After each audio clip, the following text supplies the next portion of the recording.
இந்து மதத்தில் கொண்டாடப்படும் பண்டிகைகளில் தைப்பூச விழா மிகவும் பிரசித்தி பெற்ற விழாவாகும். ஒவ்வொரு மாதத்தில் 30 நாட்களில் அமாவாசை, பௌர்ணமி நாட்கள் சிறப்பு வாய்ந்தவை.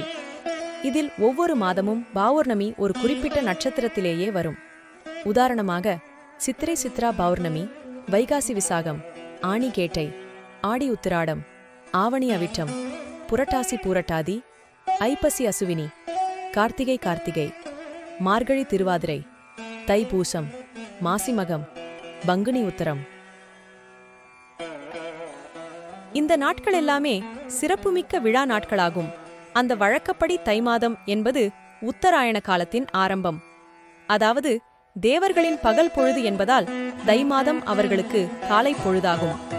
இதில் தைப்பூச தினத்தில்தான் சிவாம்சமான சூரியன் மகர ராசியில் இருக்க, சக்தி அம்சமான சந்திரன் கடக ராசியில், பூச நட்சத்திரம் ஆட்சி பெற்றிருக்க சூரிய சந்திரர்கள் பூமிக்கு இருபுறமும் நேர்கோட்டில் நிற்பர்.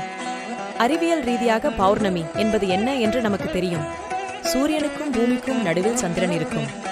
சூரியனின் ஒளி பூமியின் மறைத்தல் இல்லாமல் முழுமையாக விழுவதால்தான் அது முழு நிலாவாக, பௌர்ணமியாக இருக்கிறது. இதைதான் மேலே ஜோதிட ரீதியில் சொல்லப்பட்டிருக்கிறது. ஆக தை மாதத்தில் பூச நட்சத்திரத்தில் வரும் பௌர்ணமி நாளில் கொண்டாடப்படுவதுதான் தைப்பூசமாகும். தைப்பூச திருவிழா என்பது தனி சிறப்பம்சம் கொண்டது. தைப்பூசம் இந்தியாவில் மட்டுமின்றி இலங்கை, சிங்கப்பூர், மலேசியா, மொரிசியஸ் நாடுகளிலும் கொண்டாடப்படுகிறது. தமிழகத்தைப் போலவே மலேசியாவிலும் தைப்பூச திருவிழா மிகச்சிறப்பாக கொண்டாடப்படுகிறது. அன்று பத்துமலை முருகன் வெள்ளி ரதத்தில் கோலாகலமாக பவனி வருவார். இந்த நாளில் பல சிறப்புகள் நடந்ததாக புராண கதைகளும் வரலாற்று செய்திகளும் சொல்கின்றன. உலகம் தோன்றிய நாள், வேல் பிறந்த நாள், வள்ளியை மணந்த நாள், முருகப்பெருமான் சூரசம்ஹாரம் செய்ய அன்னை ஊமையவளை வேண்டினார். உமையவள் தன் சக்தியின் மூலம் வேல் வடிவில் உருவாகி முருகனிடம் கொடுத்தாள். அத்தகைய வேலையை செய்ய போகிற வேல் பிறந்த நாள் தைப்பூச திருநாள் ஆகும். தேவர்களுக்கும் அசுரர்களுக்கும் இடையே ஏற்பட்ட போரில் தேவர்களால் அசுரர்களை அழிக்க முடியவில்லை. எனவே பல்வேறு இன்னல்கள் கொடுத்து வந்த அசுரர்களை அழிக்க வேண்டி சிவபெருமானிடம் தேவர்கள் முறையிட்டனர். எங்களால் அசுரர்களை அழிக்க முடியவில்லை. எனவே எங்களுக்கு தலைமை தாங்கிச் செல்லக்கூடிய ஆற்றல் வாய்ந்த சக்திமிக்க ஒரு தலைவனை உருவாக்க வேண்டும் என்று அவர்கள் சிவபெருமானிடம் வேண்டினர். கருணைக்கடலான எம்பெருமான் தேவர்களின் முறையீட்டை ஏற்று தனது தனிப்பட்ட சக்தியால் உருவாக்கிய அவதாரமே கந்தன் என்னும் முருக கடவுள் ஆவார். சிவனின் நெற்றிக்கண்ணில் இருந்து வெளியான 6 தீப்பொறிகள் 6 அழகான குழந்தைகளாயின. கார்த்திகை பெண்களால் அக்குழந்தைகள் வளர்க்கப்பட்டு பின்னர் 6 முகங்களுடன் அவதரித்தார். அன்னை பார்வதி ஆண்டி கோலத்தில் பழனிமலையில் வீற்றிருக்கும் முருகப்பெருமானுக்கு ஞானவேல் வழங்கியது தைப்பூச நாளில்தான். அம்பாள் அளித்த வேலை ஆயுதமாக கொண்டே முருகன் தேவர்களுக்கு தொல்லை கொடுத்த அரக்கர்களை திருச்செந்தூரில் வதம் செய்து தேவர்களை நிம்மதியடையச் செய்தார். ஆகவேதான் முருகரைப் போலவே அவரது வேலுக்கும் தனி சக்தியுண்டு. அசுரர்களை வதம் செய்ய உதவிய முருகப்பெருமானின் வேலை பூஜிப்பதாலேயே தீய சக்திகள் நம்மை தாக்காமல் இருப்பதுடன் அந்த சக்திகள் நமக்கு அடிபணிந்து நல்லருளை நல்கும் என்பது ஐதீகம். ஸ்ரீவள்ளியை முருகப்பெருமான் திருமணம் புரிந்த நாள் தைப்பூச நன்னாளில்தான். அதாவது முறையான பக்தி செய்தால் ஜீவாத்மாவான நம்மை தேடி வந்து இறைவன் ஆட்கொள்ளவான் என்று உணர்த்திய தினம். வள்ளி திருமணம் உணர்த்தும் தத்துவம் இதுதான்.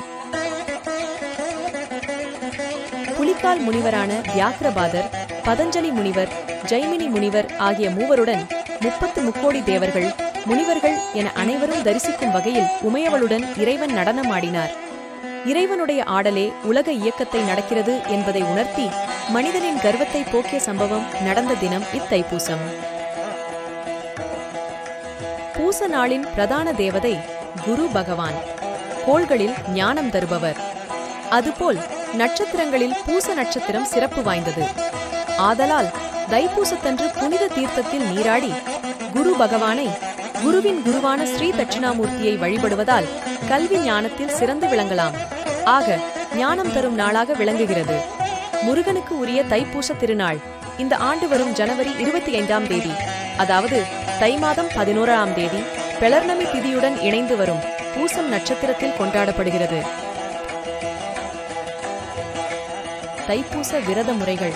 தைப்பூசம் நாளில் காலையில் எழுந்ததும் வீட்டை சுத்தம் செய்து குளித்துவிட்டு நெற்றி நிறைய திருநீறு அணிந்து விரதத்தை தொடங்கலாம்.